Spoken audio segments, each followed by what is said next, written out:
Greetings, Internet, and welcome to Aaron Plays, and I hope you're doing fantastically well.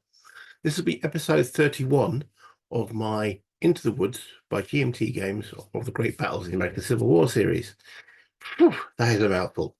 In episode 30, it was the start of the ATM turn. We went through all the commands, ranges, efficiencies, AM pool, initiative rolls, all that's all done. The Union gained the initiative, even though the Confederates had a +2 modifier to the die roll. There you go. That's what happens when you roll dice. They get out of your control. And where they decided to put Prentice division, because that's the one that's most closely involved with the Confederates at the present moment, in the initiative pool to get them out if they can. At least to pull them back a little bit, and hopefully other Union units will fill in the line or even move them out of the line, because I think Peabody's brigade is actually combat ineffective. And I'll go through the rules for what effect that has moving forward. But if you could, now the housekeeping bit, if you could like the video, that'd be great. If you could subscribe to my channel if you haven't done so already and you enjoy what I do, great too. And any comments, much appreciated and will be responded to. And that's the part I thoroughly enjoy, because that's me interacting with you guys. But enough of this. Well, there's going to be a lot more of this, but less of this as we move down to the map. So, do we need a brief recap? Most of the Confederates are in command. We have Bragg's, I was going to say division, but corps, moving up onto Sherman and McDowell's divisions. And we have on the Confederate left wing, historically they went to the right of Hardee's Third Corps. I did that wrong. Well, historically they went to the right. I moved them to the left. Hardee's Third Corps, which is actually just made up of one division, which is Hindman's division, are pushing in the center against currently Peabody's or Prentice's division, Peabody's brigade, trying to get into the Barnes, Spain's field, and the Lost Fields is their objective.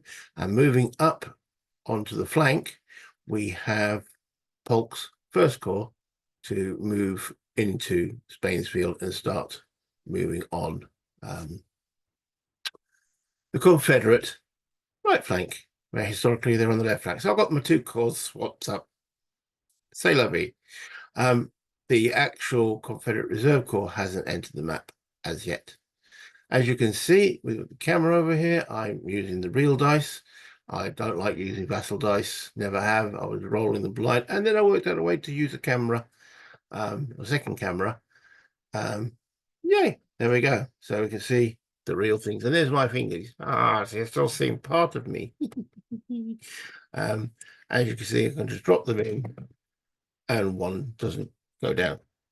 Where you gone? All right, we have a technical difficulty. Hold on, I'll try that again. Make sure that they are running. There we go. All right, so that's the technical difficulty over. As I say, we have activated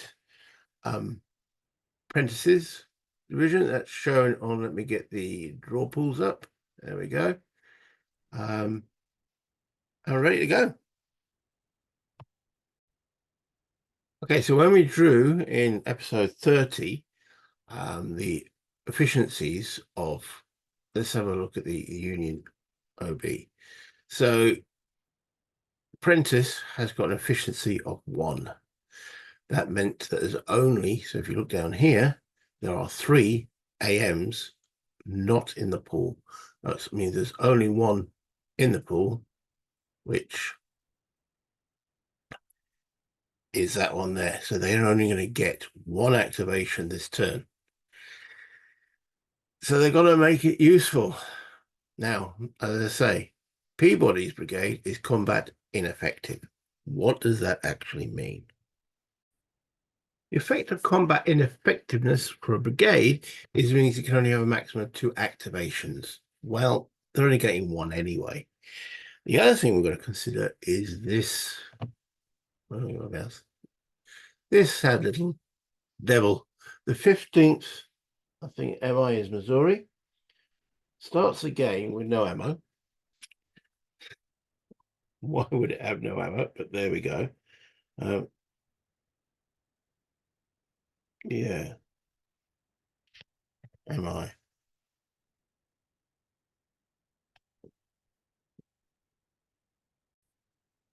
Right. I just found out MI is Michigan. So it's the 15th Michigan regiment. Okay. So what's Missouri then? Hmm. So yeah, that's I'm not American. I don't know my states that well. Okay. So 15th Michigan starts the game with no ammo and cannot resupply. It activates when unassigned AMs until it moves towards Prentice. It is part of Prentice's and it's been assigned to Peabody's brigade. However, it's still without ammo. Okay. Once it begins an activation within Prentice's command range, it must be assigned to a brigade, which we've done. When the 15th MI begins any activation within 5 hexes of and with line of sight of an enemy unit, it must pass an unmodified UDD. Keyword there is unmodified, so it probably doesn't suffer that the +1 modification. If it fails, it is immediately removed from the map, considered returning to Pittsburgh Landing at a rapid pace, it puts here in the rules, to pick up ammunition. Why would you advance without ammunition? Didn't someone go up to the colonel and say, boss, we haven't got anything? Did he suddenly wake up? Please, in the comments, let me know the historical reason why they went forward. Once 15th Michigan is required to roll, it continues to roll with each activation, even if not within 5 hexes in line of sight of enemy unit. So it hasn't had to roll yet because it can't see because of all those woods. But we're getting close, and then it will just disappear. So we can't place it in the line. This is what I'm getting at, because it will then go back automatically to the Pittsburgh Landing. Once it's there, after removal, we'll place the unit on the turn track 4 hours later for re-entry. So yeah, it's gone for 4 hours. At the beginning of that turn, place it on the hex at the Pittsburgh Landing. It is fully supplied, has no fatigue, and can operate normally. It moves back with the unassigned AM, and then can be reassigned to any brigade from there on.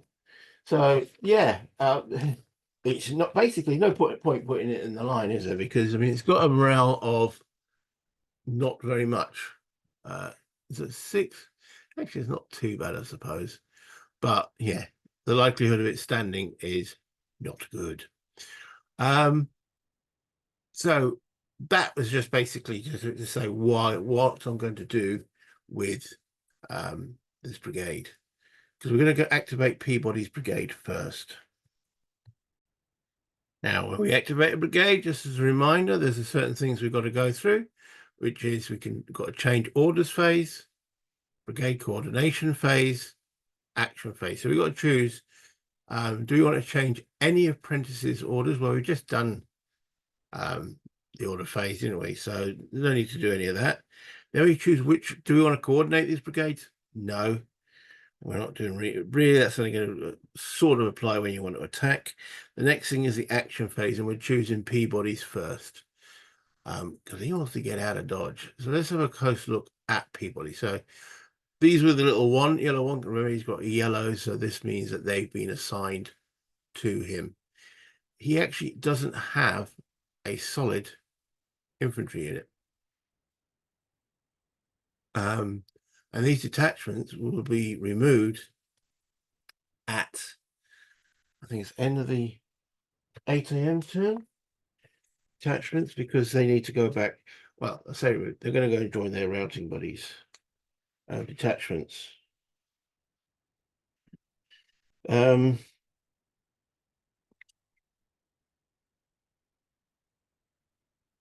Peabody's detachment must be reabsorbed by the end of the 8 AM replacement recovery phase.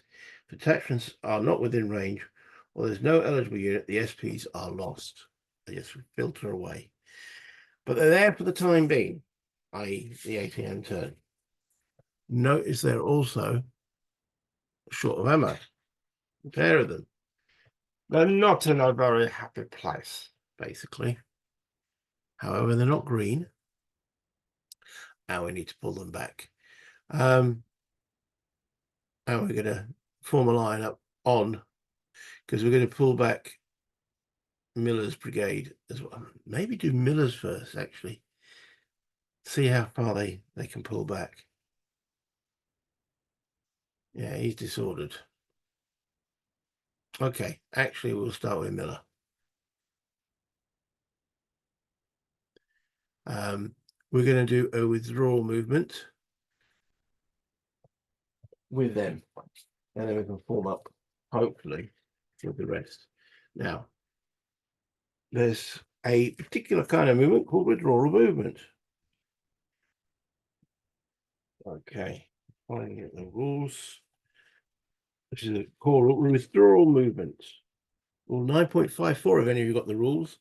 Units under either advance or attack orders, they're under advance, may use withdrawal movement as their movement for the activation. When using withdrawal movement, a unit moves backwards, rear hexes only, a maximum of 2 hexes. It may not extend or retract. And well, I mean, that regiment, 16th WI. Now, is that Wisconsin? Miller's Brigade.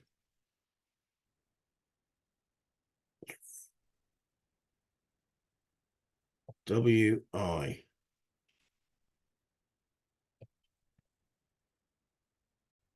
All right. You can stop shouting at the screen now. Yes. 16th Wisconsin are part of Peabody. Yeah, I've just changed my glasses. It's got a yellow bit here. Yellow with yellow. Slappy de wristy.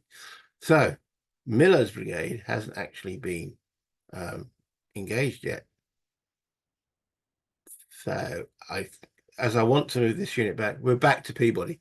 I'll get there in the end. Give me a moment. Okay. So back to Peabody's brigade. These guys can't retract as we just as they pull back, but he has got a refused right. Can that pull back as well? It refused. Now, guys, it's useful to pause and check the rules. Okay, so any movement, such as withdrawal movement, cancels the refused part of the unit. That's a rule I didn't even know existed. A unit that is phasing pays 1 movement point to leave refused status. A unit must leave refused status to move or change facing, which is fair enough. Any reaction movement, withdrawal movement, advance or retreat similarly ends refused status at no movement point cost. So useful. Okay, so let us remove that refused status for the moment over to here. Okay. And they are now going to withdraw, and I want to withdraw them 2 hexes because withdrawal movement. Now,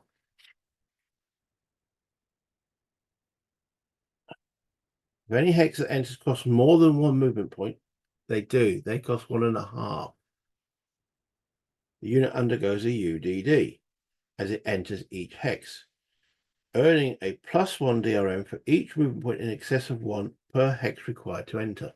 So it doesn't get, each one of those is only 1.5. So it's not an excess, it's each movement in excess of 1 per hex. The unit fails. So it doesn't say round up or down. So I'm assuming there's no modifier. Okay. So that's where they want to pull back first. They're going to pull back again second time, but they're going to do a UDD on that first movement point. And their morale ain't great. It's only 4. I don't think that suffers the, this is where the special rules come into effect. But that suffer from the union, oh dear, morale that they're under at the present moment, which I now can't find the blinking rules for. Typical. I'm going to have to pause yet again. Yes, we do. Okay. So, yes, +1 modifier to this roll. Okay, they roll a 1. Yay. So that is successful. Okay. Now, question is, do they get a fire? And guess what? I've got to do another pause. The answer to the question, yes, we do. Withdrawal fire. They actually fire before the unit retreats or withdraws. So this unit gets a shot. Only 7 SPs can fire from a particular hex. So there's only 7 units that can fire. I'm going to bring up the fire tables. The first time in this video. Hold on. There we go. Right. Let me just zoom in a little bit. They're armed with muskets. So they get a +2 modifier to the shot. Then, what other effects? The unit is disordered. So that's the results there.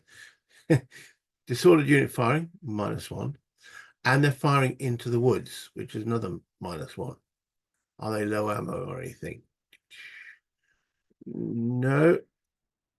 No. So it's a total of -2 on the shot.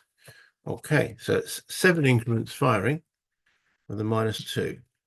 So they've rolled a 1. Oh, that's not that's helps the union a little bit.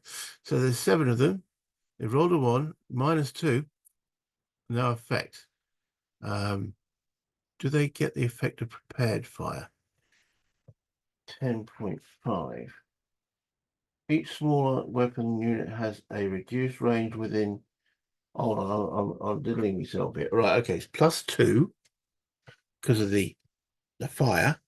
The muskets. Okay. And can they count prep fire?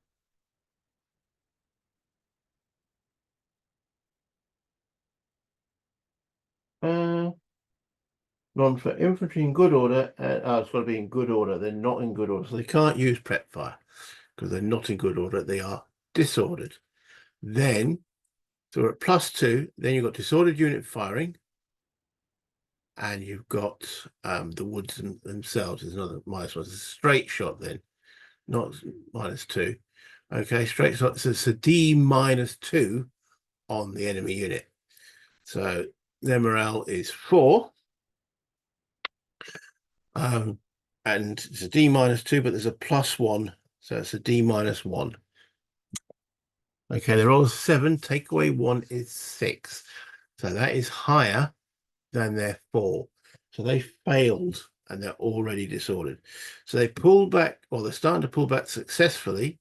So this is like a little narrative thing, but we now got to check on the second disorder table, which is here. All right. So this is fire table, second disorder, lose 1 SP, then retreat 1 to 2 hexes. Let's see what actually happens there. Okay, so the actual rule is any failed UDD, D or step loss limits the withdrawal to 1 hex.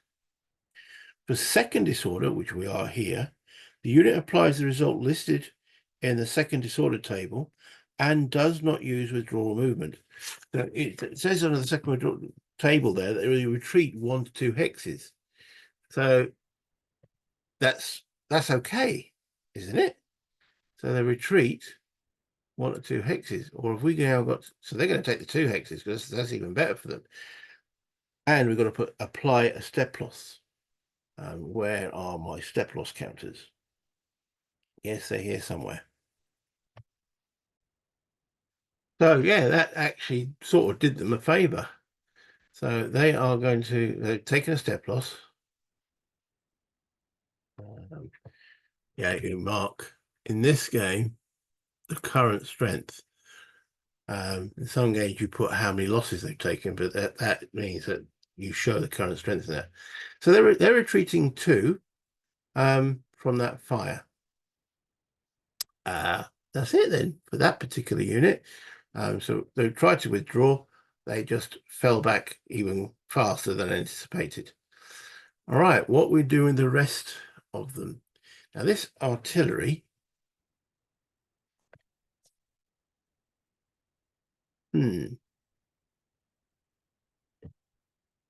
what should we do with the artillery? It's in a good position, but it's Are we going to stack it with this 15th? The unarmed, so they are armed, the unammoed 15th. I was going to say Missouri again, but it's not. Michigan. 15th Michigan. No, there is literally no point bringing them into the line.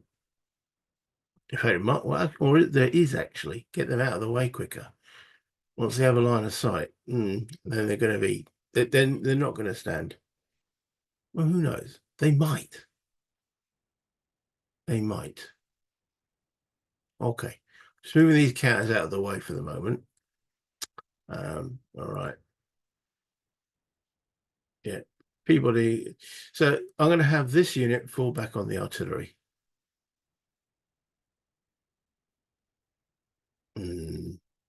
Or should we move the artillery? No, keep the artillery. Oh, what a dilemma. Actually, let's see where this unit goes. He's going to try withdrawal movement. Now, this is a detachment, so there are special rules, of course, for detachment. I stand corrected. There's no special rules regarding their withdrawal movement. So we're going to try and withdraw him 2 hexes. So as he goes there, this unit can fire at him. Now, we know for muskets it's +2. Bringing this up again. Boop, boop, boop, boop, boop. All right, musket is +2. And because he's not disordered, he can use prep fire. So that gives him an extra +1. So it's +3.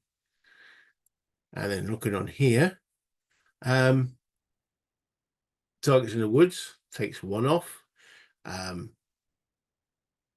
It's not a disordered unit fight, so it's only +2. And he's firing at detachments as another -1. So it's +1. +1. And it's a Confederate unit firing. He rolls a 3. How many steps? I think there's 6 in there. Yeah, 6 steps firing at a 3. That's a disorder check. It's the little d on the Union unit. He's got a morale of 6. No modifier to this roll. Rolls a 9. Darn. That's a fail. Okay. So he flips and is now disordered. And that's actually, is that as far as it goes? Yeah, it limits the withdrawal to 1 hex. So that's as far as he's going. Not good. All right, so we're going to move this detachment here to the artillery and use the artillery to try and slow up. So let's stick him in there and stick him underneath the artillery. There we go. I'll put that little 1 as a reminder. Okay. So what to do about this guy? I'm going to put Peabody back in a moment. Well, he's got to be involved at some point. So let's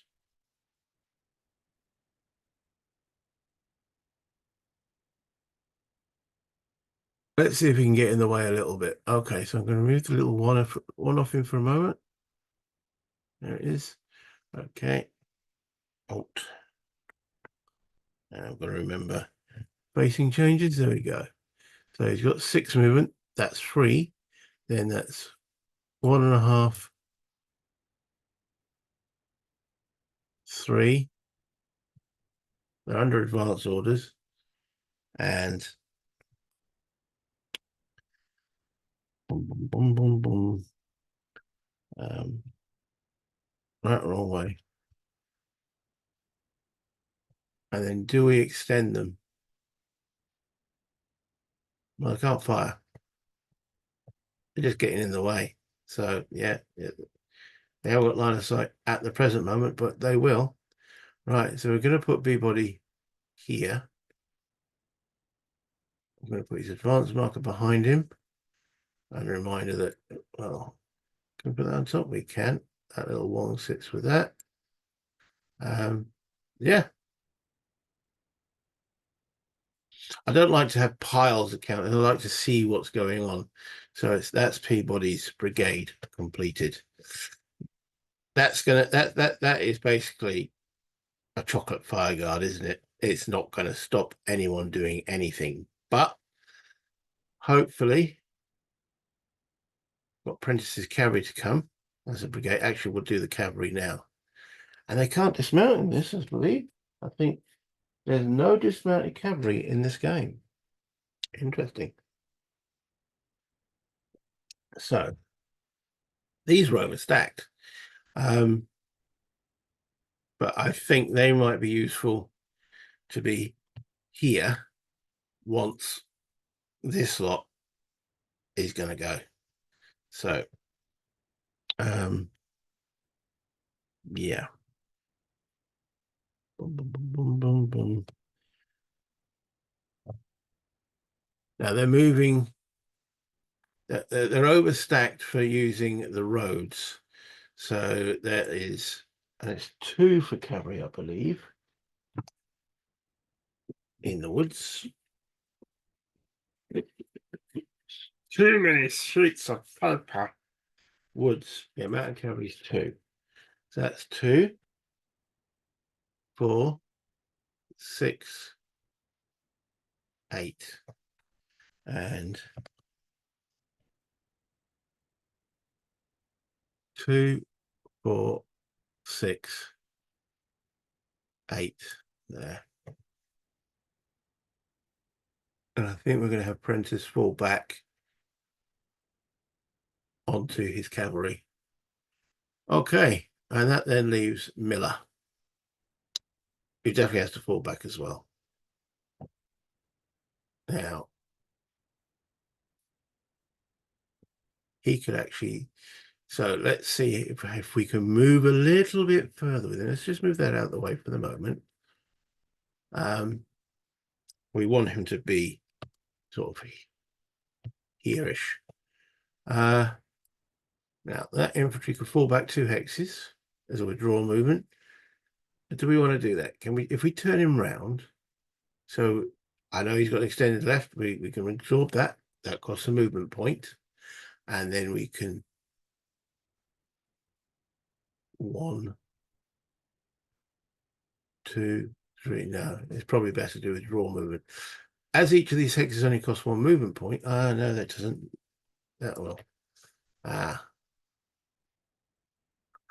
Because the withdrawal move, you can't do an extension or retraction. Now, if he moves from this hex to this hex, let me just actually hide. Yeah. From there to there. Now, it's a field boundary hex. I still think that's 1.5 movement points because the majority of the hex is the woods. If he was moving from here to here, that would be moving in the clear. But moving from there to there, that isn't really, is it?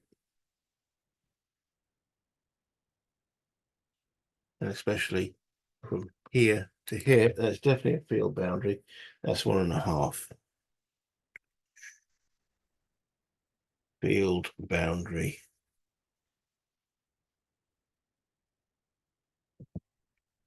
A little D next to it. The left number is from a field or same boundary hex. The right number is removed from a woods hex or a different field boundary hex. Yeah, that's 1.5, which with the withdrawal movement isn't good enough.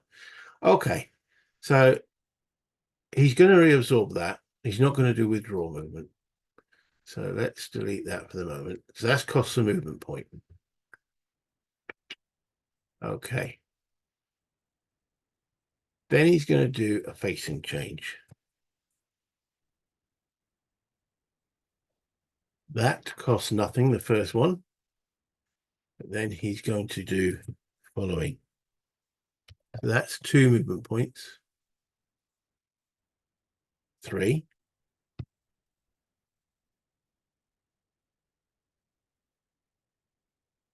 4.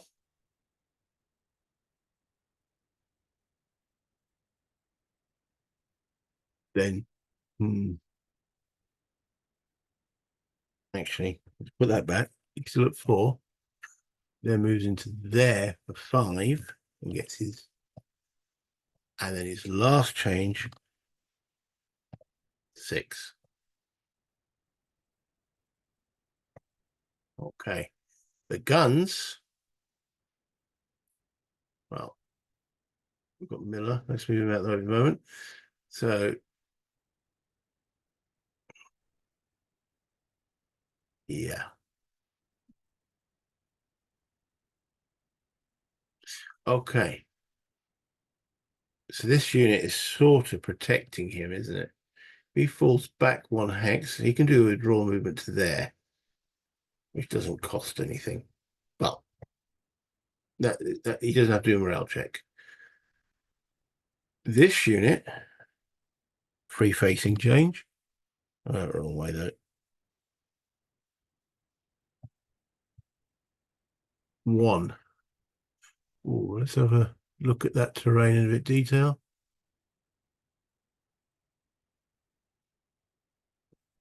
Yeah, that is a stream plus a gully. Stream plus a gully. Not gully's +1, and the stream itself.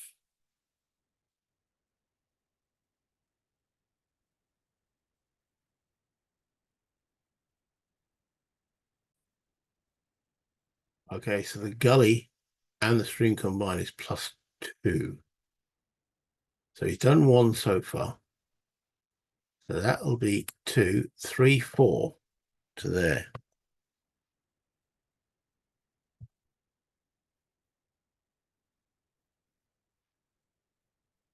Five.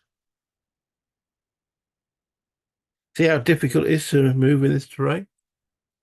And then free change. Sorry, that's 5. And then 6 to there.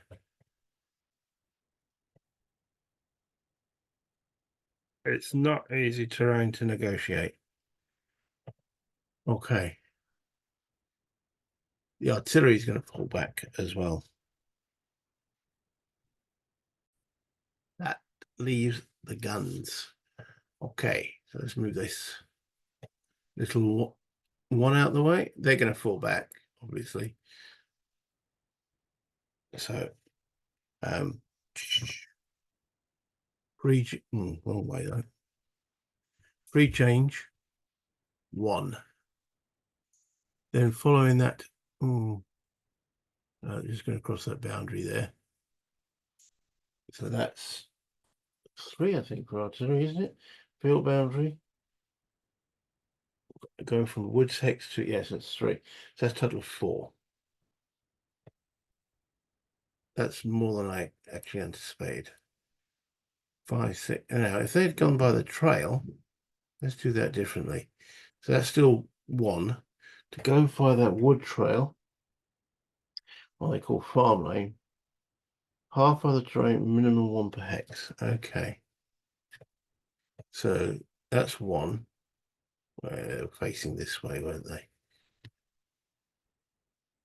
Yes, that's 1, 2. And then they can, yeah, 3, 4, 5.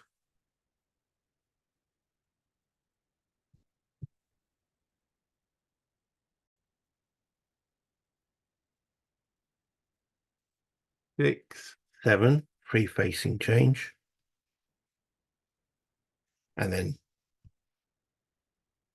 8 to there. Not ideal, but there we go. Yeah, I will take the little 1 sitting there. I will stick Miller over there with his marker. I think that's it.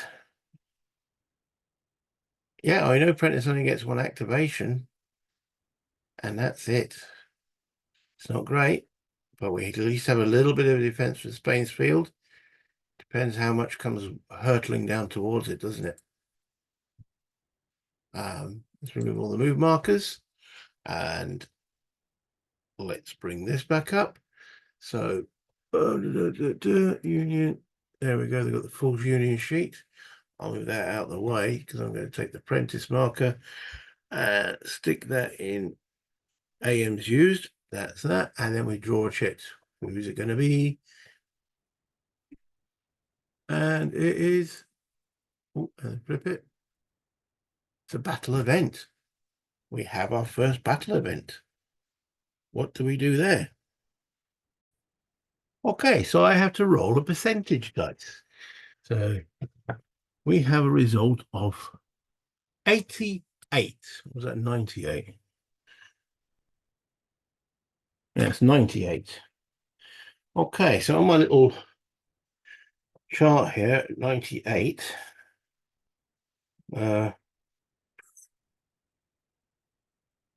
8 a.m. to 1 p.m. first day. Okay. We have some looting. 76 to 99 is looting. Okay. So what's this then? It says the Union player selects any Confederate unit at least 3 hexes away from any Union unit and within 3 hexes of a Union camp and immediately places the unit in the camp hex. Stacking permitted. Facing is determined by the Confederate player. The Union camp must be at least 4 hexes from all Union units. I don't think we're close enough to a Union camp yet.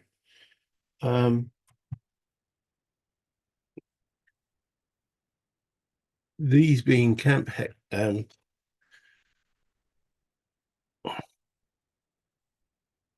hexes. Is there any? I think we haven't. The Confederates haven't gone far enough for. Oh, look at this one. Let's actually just remove all units for a moment. Is there anything else? That looks like the most forward. Yeah, there's nothing over here. Okay.